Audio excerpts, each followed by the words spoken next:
اور حضرت عمر رضی اللہ تعالیٰ عنہ کی رشتہ داری کو دیکھا جائے تو وہ بھی حضور کے سسر، تو رشتہ ان کا بھی وہی ہے۔ سیدہ حفصہ رضی اللہ تعالیٰ عنہ حضور کے عقد میں، حضرت عمر حضور کے سسر۔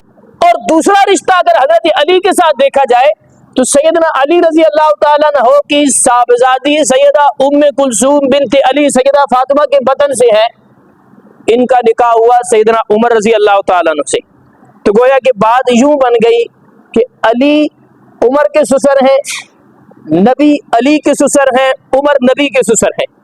یہ کیسا خوبصورت رشتہ ہے کہ ایک دوسرے کے سسر ہے، یا یوں سمجھے کہ علی نبی کے داماد ہیں، عمر علی کے داماد ہیں، اور نبی عمر کے داماد ہیں۔ یہ رشتہ داری سیدنا عمر رضی اللہ تعالیٰ عنہ کی حضرت علی المرتضیٰ رضی اللہ تعالیٰ عنہ کے ساتھ، نبی کریم صلی اللہ علیہ وسلم کے ساتھ۔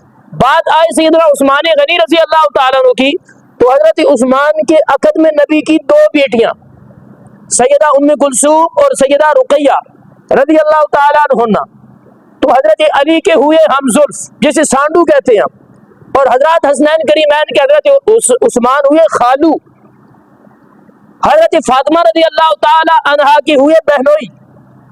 یہ رشتے داریاں آپس میں، یہ محبت کی علامت ہے یا نفرت کی علامت ہے؟